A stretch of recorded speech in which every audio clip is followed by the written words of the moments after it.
亲爱的朋友们，欢迎来到微光夜读。为了岳父的60大寿，我跑遍全球拍卖行，终于找到一套价值上亿的藏品。结果隔天就出现在老婆小助理手上，他摸着腕表，一脸挑衅：“燕慈哥，你千辛万苦找来的礼物，我戴上，你满意吗？”我点点头，反手拨了110，非常满意，正愁没证据呢。接下来开始我们本期故事，记得点击订阅并开启小铃铛。警局里，顾少川红着眼拉着江若薇的手：“薇薇姐，燕慈哥非要冤枉我偷东西，你快告诉大家，我是清白的。”江若薇心疼地替他擦掉眼泪：“好，再哭就不帅了。”此刻的他额角都是细密的汗珠，可见刚刚来的有多急。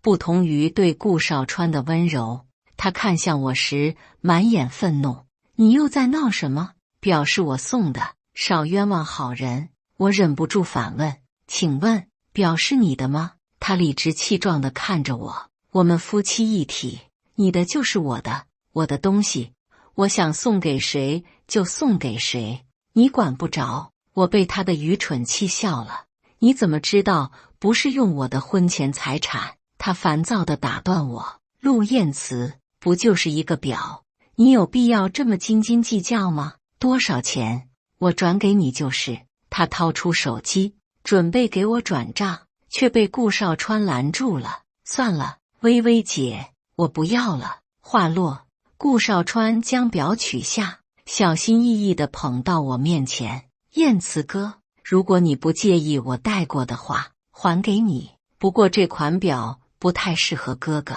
哥哥适合戴老成一点的。”像是意识到自己说错了话，他故作慌张地捂了下嘴：“对不起，我不是说哥哥老，只是觉得这款表更适合年轻人。”哎呀，真是越描越黑。哥哥，原谅我不会说话。我瞥了他一眼：“我妈只生了我一个儿子，请叫我陆总。还有，不会说话就闭嘴。这款腕表可是设计师的封神之作，能不能撑起来看的是个人气质，跟年龄可没关系。岳父虽然60了，但风韵犹存，看起来也就40来岁，戴上绝对碾压圈子里的一众兄弟。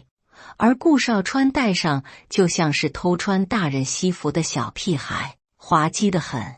但让我想不到是江若薇，昨晚我们还如胶似漆，恩爱缠绵，今天他竟一声不吭将我飞遍全球才找到的宝贝送给了顾少川。江若薇将顾少川拉到身后：“你怎么说话的？少川能力出众，给点奖励不是理所应当吗？这点小事儿有必要报110吗？你这一闹，人家怎么做人？你未免太恶毒了。前不久还说我是这个世界上最善良的人呢，现在我就恶毒了，可真善变。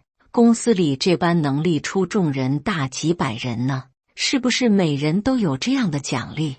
江若薇脸色黑沉，没说话。顾少川挡在江若薇面前：“燕慈哥，不，陆总，你不愿为难薇薇姐，千错万错都是我的错，我给您赔罪。”他弯下腰，对着我深深一拜：“是我不配，还求你不要赶我走。我家境不好，一家子等着我养，要是没了工作……”他双手合十，不停弯腰祈求，眼里却闪过怨毒和不甘：“少川，别这样，你是我的人，除了我，谁也没资格赶你走。”顾少川也一脸感动和崇拜地看着他，眼神都拉丝了，看得我想吐。“陆燕慈，你跟警察说这是一个误会，别耽误去给爸爸过生日。”我一动不动地静静看着他，他有些恼羞成怒：“你拈酸吃醋的样子真难看，不就是钱吗？多少你才愿意和解？”他刷刷刷写了张支票扔在我脸上：“这些足够了。”然后重新将腕表给顾少川戴上，手牵手走了出去。这一幕刺得我肝肠寸断，痛彻心扉。我默默捡起支票，取消了报案。走出警局时，江若薇已经拉着顾少川上车了。顾少川坐在了除了我以外谁都不能坐的副驾，坐不下了，你自己打车吧。江若薇不耐烦地丢下一句话，疾驰而去。顾少川得逞地勾起唇角，冲我挑衅一笑，很好，反正丢人又不是我。我随手拦了个车去了岳父的生日宴。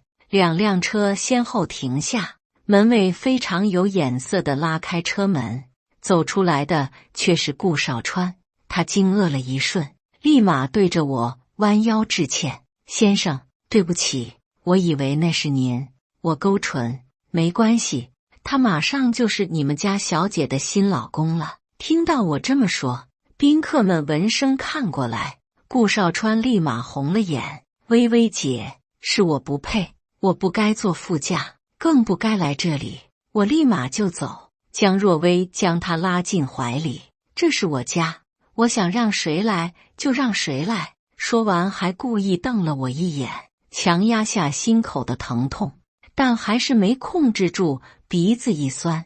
我和江若薇青梅竹马，门当户对，是他主动追的我。我们也曾深爱过彼此，却没逃过7年之痒。调整好情绪，我走向岳父：“燕慈来了，快来快来！”岳父开心地招呼我过去，看了眼我身后：“薇薇呢？怎么没跟你一起来？”下人走过来耳语了几句，岳父立马变了脸色。这时江若薇带着顾少川进来了。顾少川捧着一个礼盒，恭敬上前：“伯父好，这是我亲手做的药枕，有安神助眠的功效，希望您别嫌弃。”那浓郁的艾草味呛得人难受。这助眠怎么看都像某宝9块9的拼好物，哈哈哈！不好意思，没忍住，突然响起一阵哄笑声。这位先生，你是不是无脑去看多了？江大小姐口味还真独特，看上这种货色，在场的人议论纷纷，都是对顾少川的轻蔑和嘲讽。真豪门培养的孩子，哪怕是个废物，也是吃过看过的。他这样的绿茶，除了年轻点，一无是处，根本上不得台面。也就江若薇那个蠢货被巴巴呼了眼，还想踩着我上位。今天社会教他做人，江若薇看不下去了。你们懂什么？什么都比不上心意重要。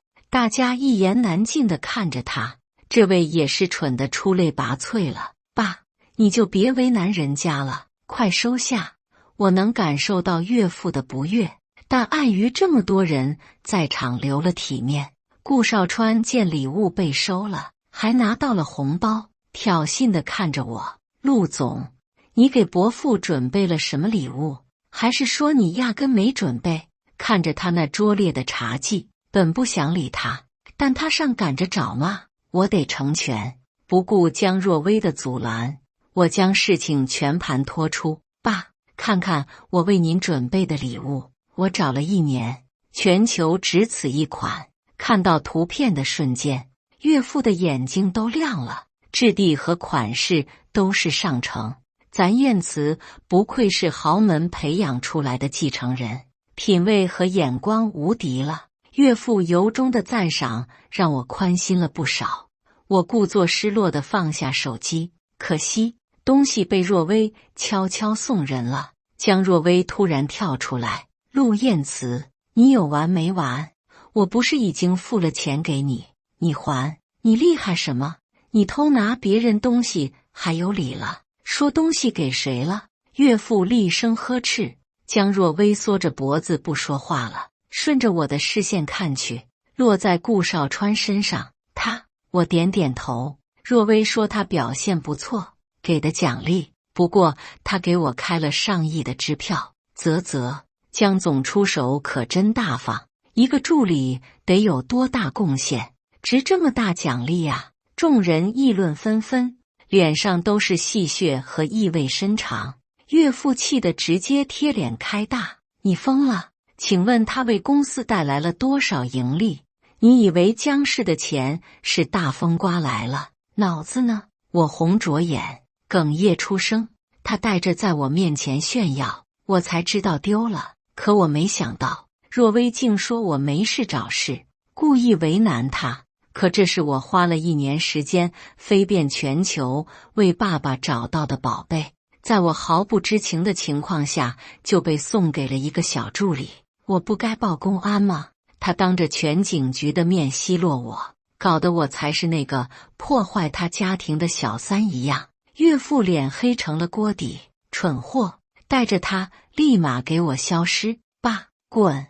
顾少川被当众下了面子，眼泪像断了线的珠子一样往下掉。我皱眉，一个大男人动不动就掉眼泪，触谁眉头呢？你欺人太甚，又不是我主动要的。他将手表拽下来塞给江若薇，红着眼跑了。江若薇狠狠瞪了我一眼，也跟着跑了。大家神情各异，都有些同情地看着我。没过多久，江若薇拉着顾少川又回来了。陆燕慈，你真的是越来越下头了，一点小事儿你就上纲上线的，当众为难一个小员工，你不觉得羞耻吗？你这样闹，只会让我远离你。我和少川清清白白，心脏的人看什么都脏。我笑了。江若薇，一个人做过是什么，总会留下痕迹。你还想骗我到什么时候？我打开文件夹，翻出刚刚查到的东西。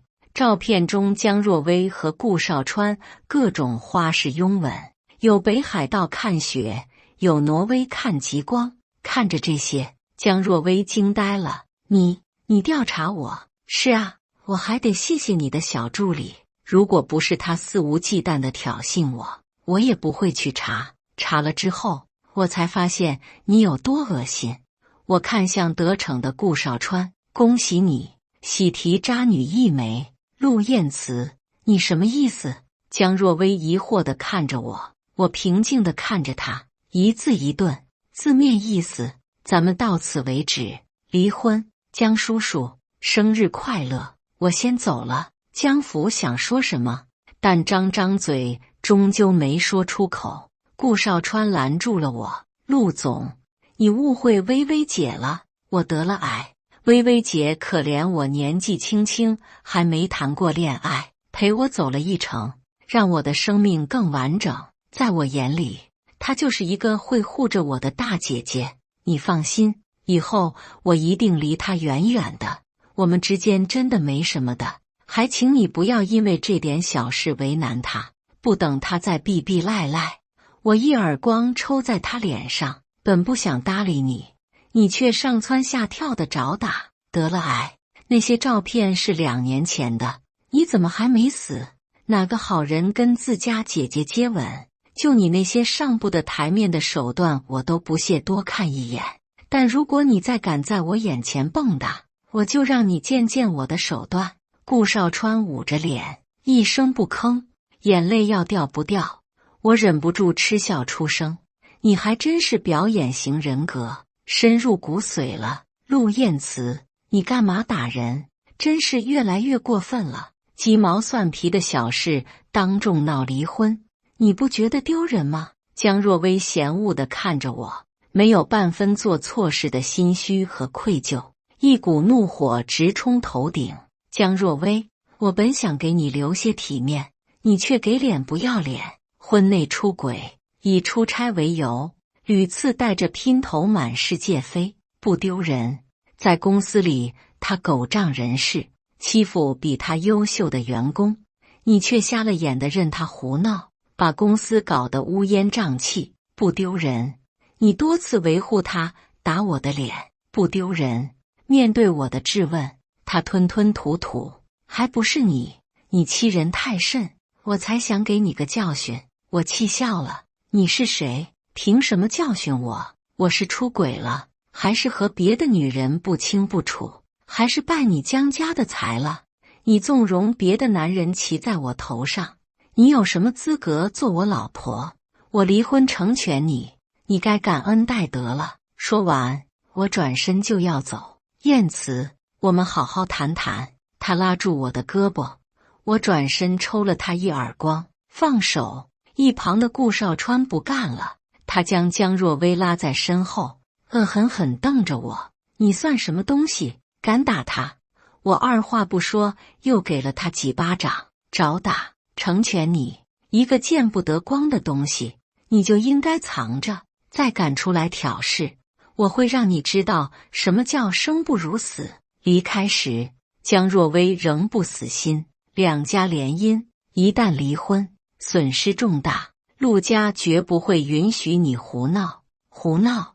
我陆家的宝贝受了委屈，天王老子来了都得离。我抬头看到爸爸站在门口的光影中，不由得鼻子一酸，落下泪来。爸，乖宝，不哭，爸爸在，谁都别想欺负你。爸爸心疼地拍拍我的背，脸色铁青地看着江若薇：江家丫头，是你死乞白赖非要娶阿慈，还许下了山盟海誓，如今你违背了誓言，我的儿子自然不会再跟你过。我辛苦打拼，就是为了让我的儿子开开心心，想做什么就做什么。乖宝，咱们回家。爸爸冲我岳父点点头，然后意味深长地看了江若薇一眼：小江总，见好就收吧。陆燕慈，你回来。不理会江若薇的无能狂怒，我头也不回地走了。但离婚事宜，江若薇却不好好配合。我直接将查到的发给了岳父。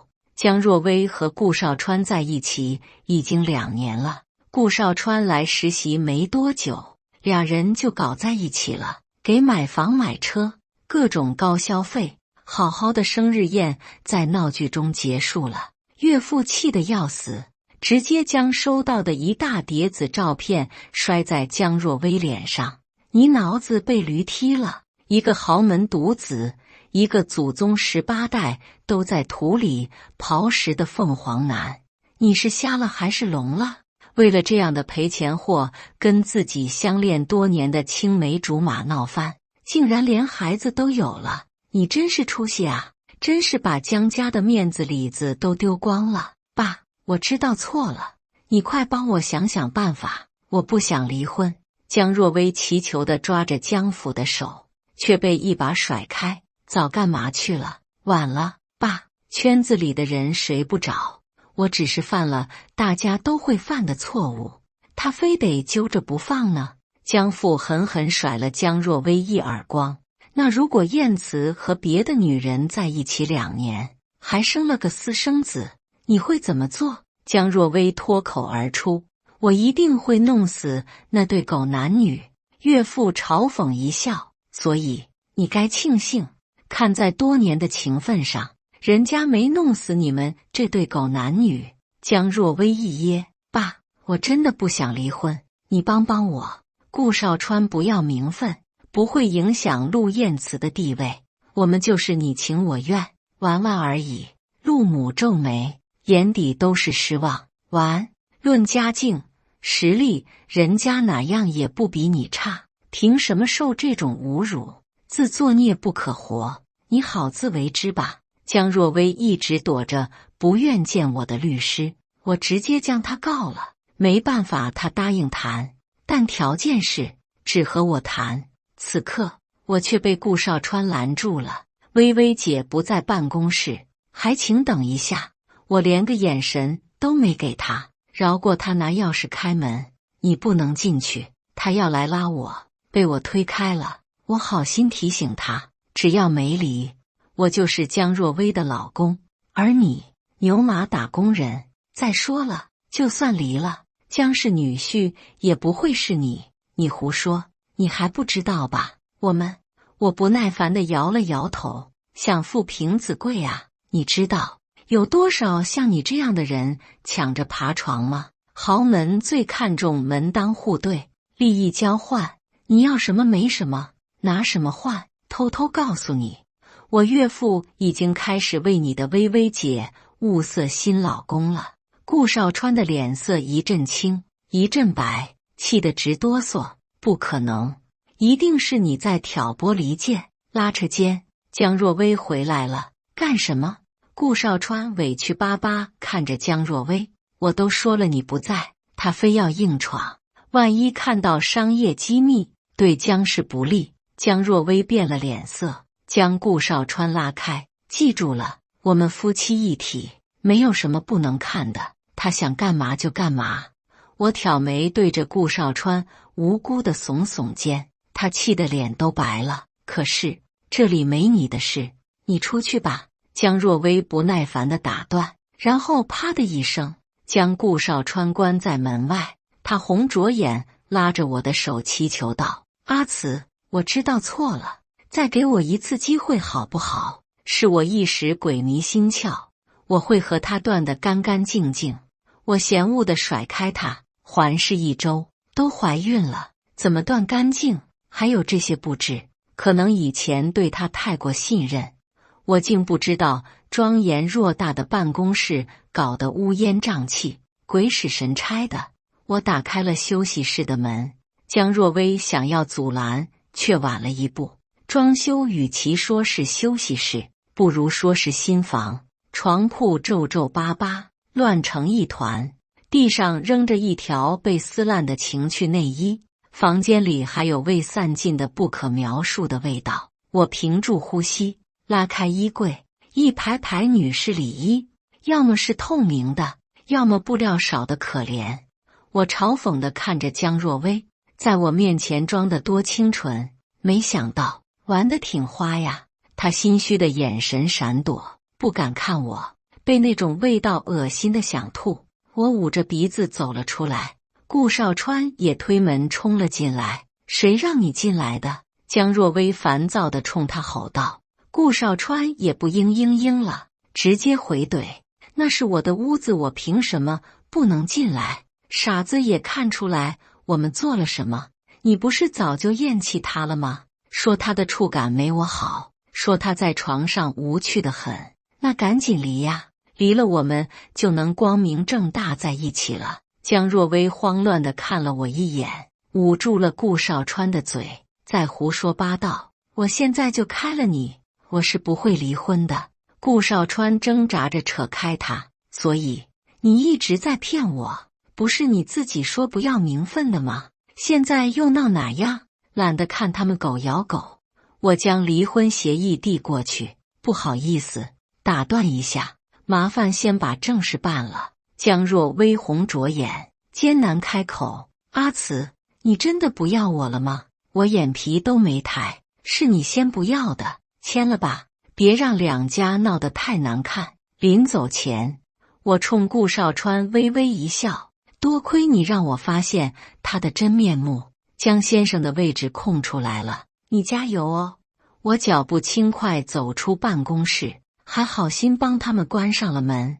里面传来噼里啪啦的碎片声，听起来甚是悦耳。1个月后，我和江若薇办理了离婚手续，刚走出民政局，就看到了打扮得像花孔雀的顾少川。他趾高气扬地看着我：陆总30多岁的人了，赶紧找个下家吧，不然都有老人味了。这还不是最可怕的，再过几年怕是连孩子都生不出来了。不像我，年纪轻轻就当爹了。我好笑地看着他：顾少川啊，你是活不到30岁了吗？知3当3是值得炫耀的事情吗？还有啊，30岁不可怕，可怕的是一无所有的30岁，比如你的。别的不敢说，但我敢肯定这辈子你都不会是江家的女婿。他恼羞成怒，破口大骂：吃不到葡萄就说葡萄酸，你就是嫉妒微微对我的爱，再嫉妒也没用，你就是一个被抛弃被嫌弃的老男人。微微还不是背着你选了我。我本觉得一个巴掌拍不响，男人何苦为难男人，但有的男人却偏偏不做人。顾少川，我不稀罕搭理你，你却得寸进尺，把我当软柿子捏，那我就教教你该如何做人。你且等着，到时候好好体会一下什么叫自作孽不可活？顾少川被我的目光盯得瑟缩了一下，没敢再开口。江若薇失魂落魄地看着我，阿慈，对不起，真的对不起。江若薇，任何形式的伤害都不值得被原谅。不过看你诚心道歉的份上，我送你一份大礼。我将一份资料发到了他邮箱，然后疾驰而去。从此山水不相逢。江若薇打开邮件，映入视频，让他原地石化。里面是顾少川和其他女人翻云覆雨的视频，不仅有女人，甚至还有男人，有跟他在一起之前的，还有跟他在一起之后的，尺度之大，令人啧舌。他目眦欲裂，点开了一段音频，里面传来熟悉的女声：我老公权势滔天，万一被他知道咱俩的事，绝对会弄死咱们。然后是熟悉的男生：你说过会和我结婚的，你要是不管我，我就去找你老公，咱俩鱼死网破。哎呀，祖宗，别闹！那个老男人我早就受够了，但人在屋檐下，不得不低头啊。你放心，我会给你安排个好去处。怎么说？江氏的大小姐江若薇，年轻漂亮，又是独女，只要你把她勾到手，你这辈子富贵一生。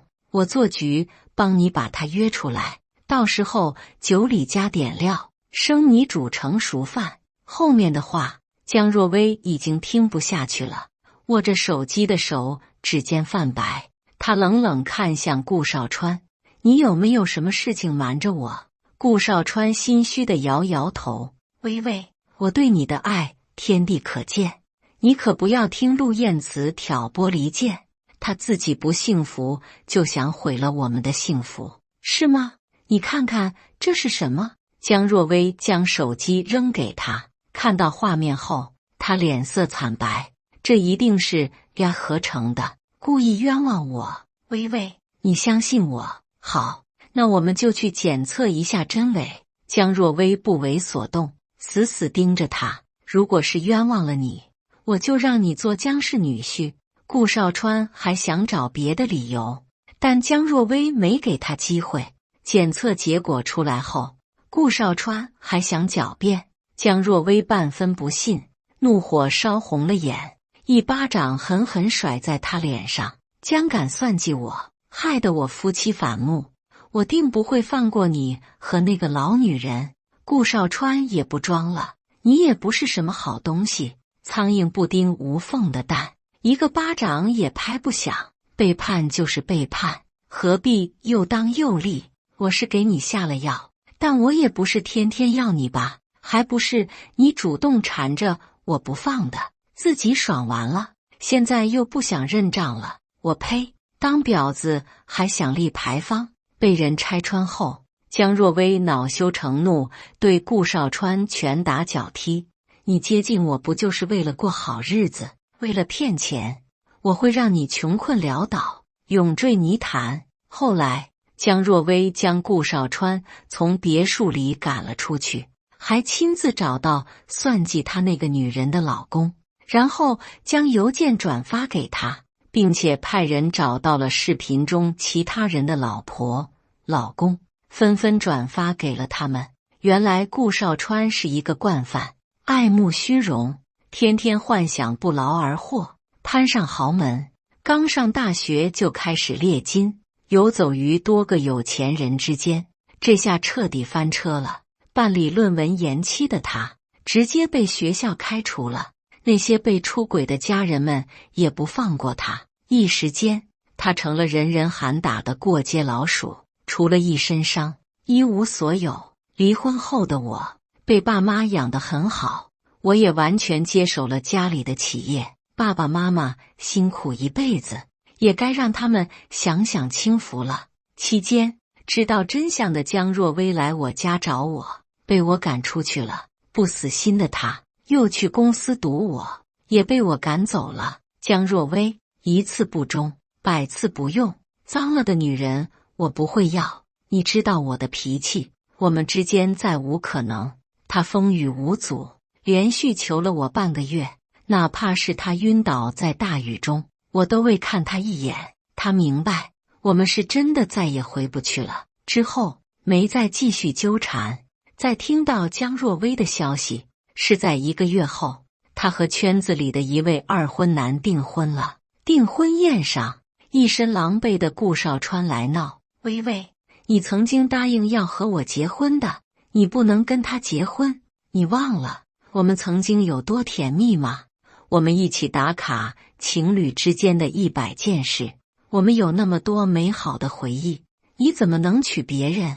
我们身心契合，无论是在床上，还是落地窗、办公室，还是他。响亮的一记耳光打得顾少川脸都偏了。哪里来的不要脸的东西，敢污蔑我未婚妻，赶紧给我滚！江若薇也像看垃圾一样看着他。顾少川一靠近他，他就忍不住恶心的干呕。薇薇，这个贱人打我，你快帮我打回去，离我远点！保安，把这个疯子给我赶出去！保安像拖死狗一样将顾少川丢了出去。再敢靠近，打死你！顾少川爬起来，一瘸一拐地走了，眼里是噬骨的恨意和狠戾。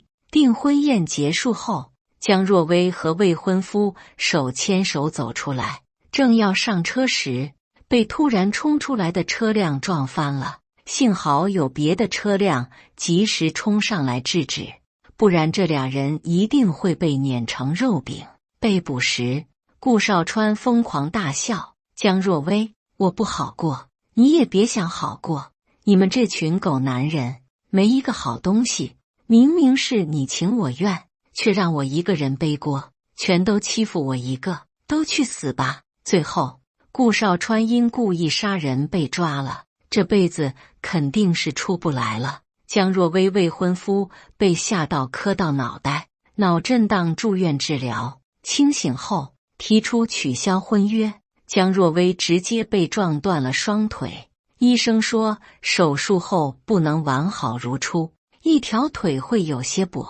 两家的婚事也因这场意外不了了之。不过这些都跟我没关系了。去机场接旅行归来的爸爸妈妈回家喽。感谢大家的观看，本期故事精彩吗？欢迎大家在下方评论区吐槽。如果你喜欢这类故事，记得点击订阅微光夜读，并分享给更多的人，这会对我帮助很大。再次感谢大家的观看。